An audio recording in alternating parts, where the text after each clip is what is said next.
Hi, வணக்கம். அனைவருக்கும் போகி மற்றும் பொங்கல் திருநாள் நல்வாழ்த்துக்களை தெரிவித்துக் கொள்கிறோம். எஸ்ஜேஎம் சேனல் சார்பாக தெரிவிச்சுக்கிறோங்க. நாங்கள் போகியிலேருந்து அந்த காணும் பொங்கல் வரை எப்படி செலிப்ரேட் பண்ணுறது தான் இந்த வீடியோவில் பார்ட் 1, பார்ட் 2, பார்ட் 3ன்னு சொல்லிட்டு போடுவோங்க. இது பார்த்திங்கன்னா நாங்கள் போகி அன்னைக்கு கூழ் ஊற்றுவோங்க.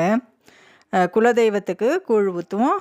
அதனால் நான் என்ன பண்ணிட்டேன், போகிக்கு முன்னால் உப்பு பாக்கெட்டுங்க, அடுத்தது சால்ட்டெல்லாம் வாங்கி நிரப்பி வச்சுக்குவேங்க. அடுத்தது கூழ் காசுறதுக்காக அங்கே தண்ணி கொதிச்சுட்டு இருக்குது. இங்கே அரிசியும் ஊற வச்சாச்சுங்க.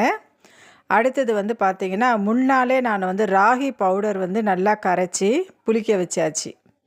அதுதான் நான் கூழ் காசுறது எப்படின்னு சொல்லிட்டு தான் இந்த வீடியோவில் ஃபஸ்ட்டுலேருந்து ஸ்டார்ட் பண்ணுறேங்க. இப்போ பார்த்திங்கன்னா தண்ணி நல்லா கொதித்து வந்துடுச்சு. இதை ஊற வச்சுருக்கிற அந்த அரிசியை எடுத்து நம்ம போட்டுக்கலாங்க. இது ரேஷன் பச்சை அரிசி தான் நான் ஊற வச்சு கூழ் காச போகிறேன். உங்களுக்கெல்லாம் கூழ் காசுறது எப்படின்றது தெரியுங்களா? கிராமத்தில் இருக்கிறவங்களுக்கு கண்டிப்பாக தெரிஞ்சிருக்கும். அதாவது கிராமத்தில் விவசாயம் பண்ணுறவங்களுக்கு கண்டிப்பாக தெரியுங்க. கூழ் ஏன் ஊற்றுறோன்னு சொல்லிட்டு. நிறைய பேர் ஆடி மாதம்தான் கூழ் ஊற்றுவாங்க. நாங்கள் என்ன பழக்கம்னா, அப்பா தாத்தா எல்லாமே பேசிக்காகவே விவசாயம் செய்கிறவங்க. அப்பா அப்புறம் ஆர்மி போயிட்டார்.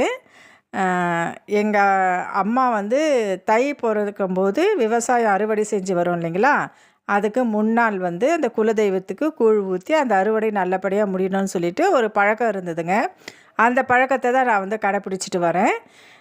இப்போ பாருங்கள், சாதம் நல்லா வெந்துடுச்சு. இது நல்லா கெட்டிமாலாம் இருக்கணும்னு சொல்லிட்டுலாம் இல்லைங்க. சில பேர் அது மாதிரி தான் நல்லா சாதத்தை கெட்டிமாக ஊற்றிட்டு அப்புறம் மாவு கரைச்சி ஊற்றி கை வலிக்க அதை கிளறுவாங்க. அது மாதிரி வேண்டாம். மாவு ஊற்றுறதுக்கு முன்னாடி கொஞ்சம் நம்ம தண்ணி சேர்த்துட்டு நீர்க்கவே இருக்கட்டும். அப்போ தான் நம்ம கிளறதுக்கு நல்லா இருக்கும். கையெல்லாம் வலிக்காமல் கிளறி விடலாம். இப்போ பாருங்கள், மாவு நல்லா புளிச்சிடுச்சு. இதை நல்லா கிளறி விட்டுக்கலாம். கொஞ்சம் கட்டி கட்டியாக இருக்குங்க, நல்லா கிளறி விட்டுக்கலாம். சாதமும் கொஞ்சம் நல்லா வெந்து வரட்டும். அப்போ தான் கூழ் குடிக்கிறதுக்கு ரொம்ப நல்லாயிருக்கும். வாங்க, இந்த கரைச்சி வச்சுருக்கிற மாவை அது கூட நம்ம சேர்த்துக்கலாம். இது எப்படி நாங்கள் கூழ் ஊற்றுறோம், எப்படி நாங்கள் பொங்கலை செலிப்ரேட் பண்ணுறோன்றது உங்களுக்கு பார்ட் 1, பார்ட் 2, பார்ட் 3 அப்படின்னு சொல்லிட்டு போட்டுகிட்டே வரேங்க. எங்களுடைய வீடியோவை பார்க்குற அனைவருக்குமே எங்களுடைய எஸ்ஜேஎம் சேனல் சார்பாக திரும்பவும் பொங்கல் திருநாள் நல்வாழ்த்துக்களையும் போகி திருநாள் நல்வாழ்த்துக்களையும் தெரிவித்துக் கொள்கிறோங்க. நல்லா கிளறி விடலாம். பாருங்கள், கிளறதுக்கு எவ்வளோ ஈஸியாக இருக்குது. இது செய்கிறது அவ்வளோ கஷ்டம் இல்லைங்க, நம்ம ஈஸியாகவே செஞ்சுக்கலாம். இதை போகி அன்னைக்கு குலதெய்வம் படத்தை வச்சு நாங்கள் வீட்டிலையே கும்பிட்டு கூழ் ஊற்றி விடுவோங்க. அப்போ தான் அறுவடை நல்லபடியாக நடக்கும்ன்றது ஒரு ஐதீகமாக இருந்ததுங்க கிராமத்துலலாம். கிராமத்தில் இருக்கிறவங்களுக்கு கண்டிப்பாக இந்த வீடியோ பிடிச்சிருக்கும்னு நினைக்கிறேன். இந்த வீடியோ பிடிச்சிருந்தால் எங்களுக்கு லைக் பண்ணுங்கள், ஷேர் பண்ணுங்கள், கமெண்ட் பண்ணுங்கள், முக்கியமாக சப்ஸ்கிரைப் பண்ணுங்கள். அனைவருமே நல்லபடியாக ஹாப்பியாக பொங்கலை கொண்டாடுங்க.